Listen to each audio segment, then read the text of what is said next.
Kafagocha agasawe nongo gakusomera nze n'ensumba nerira. Bannakibiina kya FDC abatuula ku luguudo Katonga bavuddeyo ne bawakanya ebyabateekeddwako nti bakolagana n'ebibiina ebirala okuli ekya NOP kosa n'ekya anti nti era bano bakozesa emikutu gyemugattabantu okwagala okuwamba eggwanga nga bayita mbuyeekera. Bw'abadde ayogerako ne bannamawulire omwogezi w'ekibiina kya FDC ku luguudo Katonga Ibrahim Ssemujjumwanda ategeezezza nti bano bakoze bino nga baagala kufunirako ssente olw'okuba nti bakimanyi bulungi nti gavumenti ya President Museveni kyesinga okuteekamu nnyo ssente y'ensonga y'obuyeekera.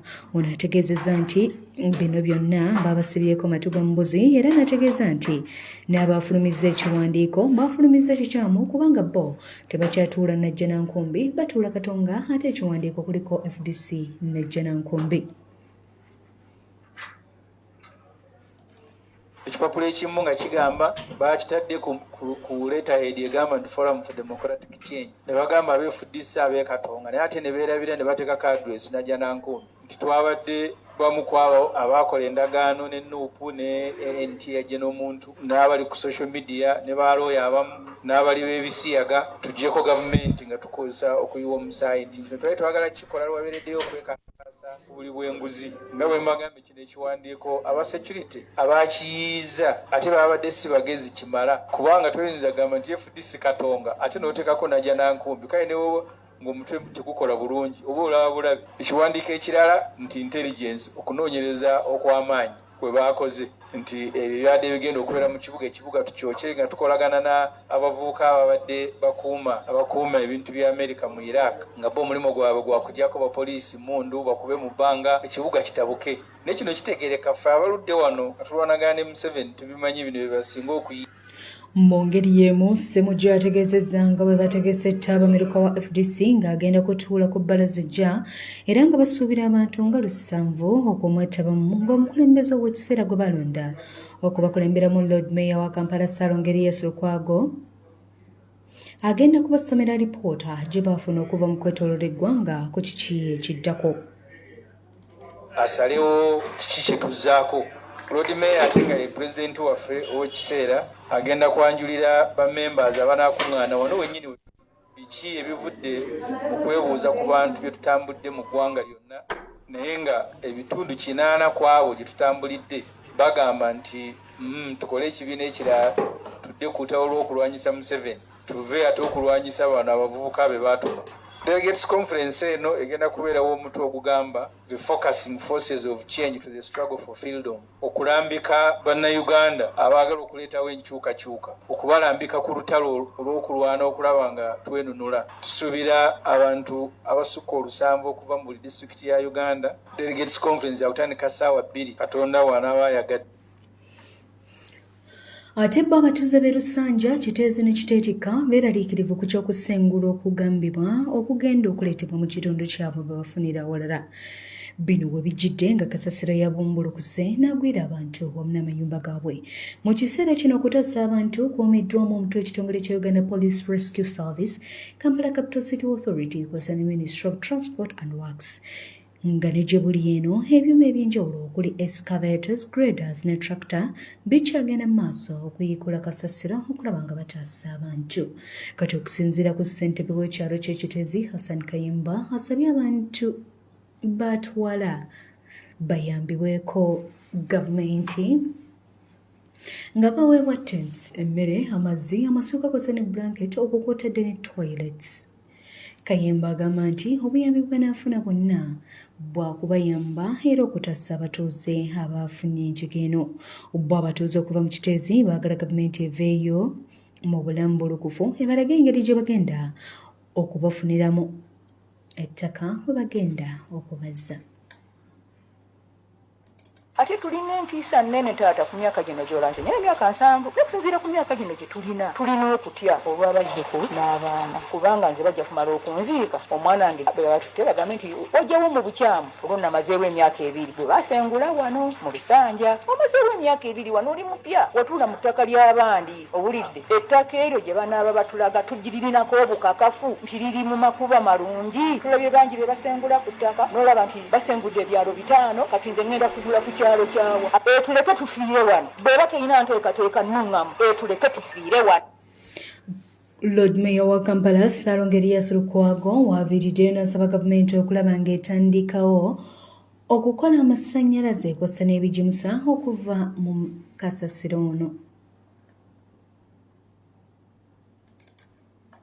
Engineers abakugu biri mugumu ne batugamba nti bannange kiteezo ono okumuggyawo tulina kukolamu amasannyalaze ge bayita methane gas. Ono ali wano methane gas bwe tulina okukola muno era ne babalirira nga kiyinza okumalawo obuwumbi 26 bwe tutaalina. Gavumenti bwetaabutuwa ne tusalawo ne tugamba kati tugende tunoonye ba investor. Waliwo abakoleya abajja ne bagamba nti bo basobola okujja mu methane gas. System gye bakozesa okufuna methane gas mu lufuutifuuti oba mu luna science bagiyita anaerobic digestion.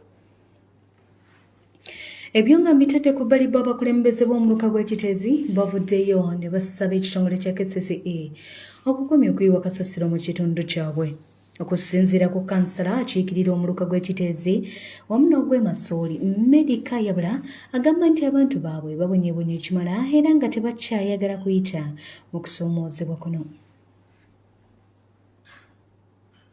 Ate essaawa zino Mwami Museveni asuubiza okuwaayo abantu abo ssente okubabudaabuda. Ekyo nno tukumugamba tuludde nga tukaaba. Yalibadde yakikola dda kubanga tuludde nga tuwandiika amabaluwa ne wasindika ba ministers aba Kampala, engineer, deputy ED Luyimbazi ne bajja ne boogera ebigambo nga tebikwatagana. Kye tusaba gavumenti kwe kuvaayo okuyamba abantu baffe ate ekiriwo tetukyetaaga kasasiro mu kitundu kyaffe. Kyetufuba okulwana okubanga tujjayo abafu abasigaddeyo abali mu ndoomo bo babenga baggwayo naye omulimu gukyali munene. Waliwo bakawenja bano abaana abadde beeyiyiza waggulu babadde bakeerera ddala naye nga bw'omanye n'embeera eriwo tebasobodde kuba nga bawona njege.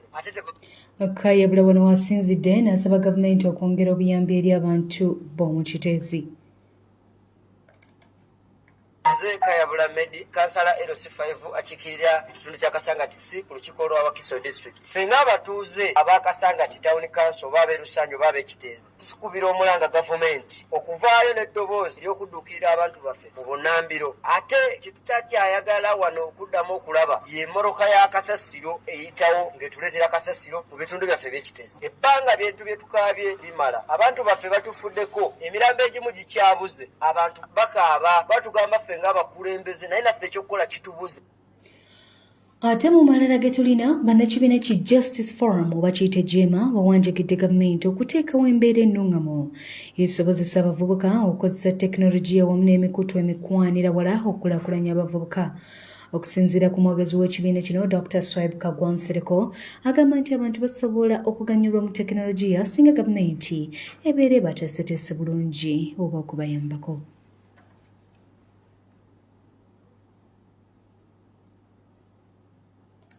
Tulaba n'ebibaddewo wano mu ggwanga lyaffe ennaku ntono emabega ku mulirwano Kenya, Bangladesh ne Venezuela. Tulaba nga waliwo omuwaatwa munene nnyo ku gavumenti naddala mu kuba nti ensembe z'abavubuka oba zibalungamya mu ngeri y'okukozesa amakubo gano agakwagana ne tekinologiya aga byempuliziganya okuba nti batuusa amawanga gaabwe ge bavaamu ku nkulaakulana. Swaibu mu ngeri y'emu ategeezezza nga gavumenti bw'esaana okunoonya engeri abavubuka gye basobola okufunamu emirimu. Ono era agamba nti abavubuka basaana okusomesebwa obulungi. Justice Forum JEMA egamba sooka engeri y'okusomesebwamu ebenga esembeza n'okwenyigira n'okwettanira okukozesa emitimbagano egya online nga tweyambisa ekiyitibwa ICT. Ekyokubiri amasomo ag'emikono gayite vocational education gaweebwa enkizo ne business okutwaliza awamu biweebwa enkizo buli muyizi abenga alina kyasobola okukola mu buufu obwo so nga ate bwe yeeyambisa n'omutimbagano. Ekyokusatu Justice Forum kyegamba kwe kuba nti watondebwawo ekitongole kya gavumenti ekivunaanyizibwa ku mirimu eri abavubuka okuba nti emirimu gitandikibwawo eri abavubuka ekitongole kino kibenga ogikwanaganya wano nawali emirimu we giri n'abavubuka abali lwedde okuba nti bagikola emirimu egy'enjawulo ng'ekyo kitegeeza nti n'olwekyo olunaku luno olwa 12 ogw'omunaana twekubamu ttooki ne mu bifuba ne tutunula kulaba kutya abavubuka bwe bafuuliddwa ab'omugaso. Nga Uganda yeegase ku nsi yonna okukuza olunaku lw'abavubuka nga wano mu Uganda abavubuka bakola ebitundu 7.5 ku buli 100 naye nga abasinga obungi tebalina mirimu. Okusinziira ku mmyuka wa Lord Mayor wa Kampala Doreen Nyanjura ategeezezza nti abavubuka balina okuva mu kubongoota bakozese obungi bwe balina balwanirira eggwanga lyabwe. Nyanjura ategeezezza nti gavumenti ensonga y'abavubuka yagiteeka ebbali era nga bano tebafuddeeyo okuleetawo mirimu gye bakulaakulanya yadde okwezimba.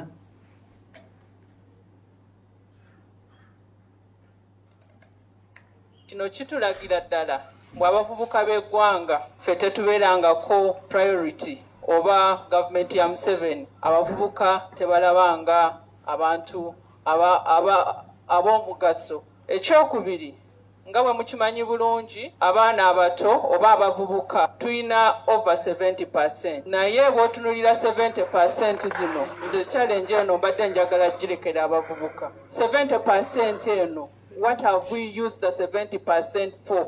70% eno eggwanga eriyambye eki? Ndowooza ke kaseera abavubuka okugozesa 70% okulwanirira eggwanga lyaffe. Ate ye kansala akiikirira abavubuka ku lukiiko lwa disitulikiti y'e Buyikwe Kawenyera Twaha asabye gavumenti okwongera amaanyi mu kusomesa abavubuka okuyiga okwekolera okusinga okulowooleza mu kuweebwa nga bateerawo emisomo egibasomesa ku butya bwe basobola okwezimba. Bw'otulina enteekateeka za gavumenti zonna okuli PDM na biki waliwo empagi ey'okukyusa endowooza y'abavubuka. Twesanze ng'ebiseera ebisinga twagala nnyo okulembeza ebintu eby'amangu ebyokufunirawo, tulina okweyigiriza okukola ennyo, so ndowooza nti waliwo obunafu awo gavumenti tesomeseza abavubuka ku butya bwe bayinza kukola nnyo. Nze ng'omusikiriza mu kuweebwa buweebwa, naye nsaba gavumenti nga bw'etaddewo puroguramu zeeze nnyingi ate eteekewo n'enteekateeka gamba ng'obutale, tugambe nti abavubuka bwe baba balina emirimu gye beenyigiddemu basobola okutunda ebintu byabwe mu butale obwo nga ebintu ebigwa katale. Tubeere n'obutale obuli standard, omuvubuka asobole okwenyigira mu mulimu ng'amanyi nti bwe kino kyenkola oba kyendi mu kuteekako amaanyi gange nja kukitunda wano nga tekijja kugwa katale. Ate bo bannakibiina ki National Economic Empowerment Dialogue NED bennyamivu n'engeri gavumenti gy'ekwatamu ensonga ya kasasiro abadde atwalibwa ekiteezi okumala akaseera akawanvu ng'ono yaviiriddeko n'abantu abawerako okulugula mu bulamu. Bano obunafu babwolekeza gavumenti gye bagamba nti mu nteekateeka eno tebakoze kimala okulaba nga kasasiro ono ayeebwa ekiteezi bamukolamu ekyomugaso. Bano basinzidde mu lukuŋŋaana lwa bannamawulire olubadde ku kisabe ky'ekibiina kino ekisangibwa Rubaga ne bategeeza nga mu mbeera eno abakulu mu kitongole kya KCCA basaanye okulekulira omu n'omukulembeze w'eggwanga okuvaayo yeetondere bannayuganda. Ssaalongo Matovu agambye nti kinnyamiza okulaba nga gavumenti ng'eyita mu kitongole kya NEMA eyanguyiriza okusengula abantu abali mu lubigi kyokka bo abali mu bifunga bino gavumenti bye yasenzaamu kasasiro ne batafiibwako yadde. Kati mutunuulire obungi bw'abantu bwetufiiriddwa olw'obulagajjavu bw'abantu abalina okukola emirimu ne bagyebakirako. Kino twagala okifunira mu ngeri y'enjawulo. Abavunaanyizibwa ku nsonga y'ekiteezi naddala mu KCCA mu nkola ey'ekigunjufu bandibadde emirimu bagisuddewo dda ne beetondera ne bannansi. Naye bwe tugenza okwetegereza nga NED tulaba kati bino ebibamba eby'enjawulo ebikuba bitundu eby'enjawulo kivudde kuba nti abantu abalondebwa okutuula mu bifo ebyo si be batuufu abalina okubibeeramu. Balondebwa okusinziira ku ani akumanyi so si ku kiki ky'osobola okukola era wali okikozeeko wa. Era tusaba mu kkooli erimu omukulembeze w'eggwanga nga tannaba kwekangabiriza nga kubuuza ngeri ki abantu abo gye bajjayo n'okubagabira $5 ne $1 yetondera eggwanga. Ate ng'abavubuka bakuze olunaku lwabwe ono asabye okwewala okwenyigira mu bikolwa ebimenya amateeka era n'asaba gavumenti okuwuliriza ensonga z'abavubuka naddala abo abali mu makomero okulaba nga bafuna obwenkanya. Abavubuka bangi abakozesebwa ekizibu eky'amaanyi kye balina bbula lya mirimu ate kitagenda kubeerawo ntya nga gavumenti eno ekyaliko. Kakati saagala ebbula ly'emirimu ate ne libalikutwala mu kkomero okuvunja n'okutta. Okyalina essuubi ng'oli mulamu, okyalina essuubi nga tosibiddwa okukola omulimu n'ofuna. Naye ate njagala tuvumirire nesekufumirira yenna oyo ataasiba atta atulugunya abavubuka kubanga ffe tukimanyi nti ekimu ku nsonga lwaki beyiwa ku makondo okola ebakola kubanga balina byakukola birala solution yakyo oba ekyokuddamu bavubuka bano bateekerateekera bulungi kyekyokka ekijja okubajja okweyiwa mu nguudo nokukola ebikolwa so si kubakuweereza mu makomera kubatulugunya na kuba bino by'ebyemizannyo mugookya ag'essaawa eno. Mu by'emizannyo bye tulina amakya g'olunaku olwaleero obululu obukwatiddwa obw'emizannyo gy'amasomero agali mu kitundu ekyobuvanjuba bwa Africa obululu obukwatiddwa ku bbalaza ng'ennaku z'omwezi 12 omwezi ogw'omunana omwaka 2024 era ng'enteekateeka eno yonna ebadde ku GNS Plaza Building wano ku Old Kampala. Gye biggweeredde ng'ebibinja mu mpaka z'omupiira bigenda kubeera bwe biti. Mu Group A tulinamu St Joseph Boys Kitale ng'eneeva mu ggwanga lya Kenya, St Mary's Kitende ye Uganda, Bukedia Comprehensive School ye Uganda, Highway Secondary School ye Kenya, Benjamin Mkapa Secondary School ye Tanzania. Ate mu Group B tulinamu St Julian High School okuva e Uganda, Amas College School okuva e Uganda, Ape Rugunga Secondary School okuva e Rwanda, Musingo High School okuva e Kenya, Kosani Kalangala Secondary School okuva mu ggwanga erya Tanzania. Ttiimu z'omupiira zigenda kukozesa ebisaawe 5 birambirira ebiri ku masomero ag'enjawulo okuli Hamas College School n'omuli ekisaawe Gagadi ekya Bukedia Comprehensive School. Bano mu ngeri y'emu bagenda kukozesa n'ebisaawe ebisangibwa mu kibuga eky'Embale. Empaka z'omwaka oguwedde zayindira Rwanda mu kibuga ky'e Huye City era nga essomero lya St Mary's Kitende lye lyasitukira mu buwanguzi ku ludda olw'abalenzi olwo Kawempe Muslim n'esitukira mu buwanguzi ku ludda olw'abakyala. Ng'oggyeko omupiira amasomero gagenda kubbinkana ne mu mizannyo emirala okuli basketball, netball, rugby, handball, athletics, swimming, tennis, volleyball, table tennis kw'ossa ne badminton.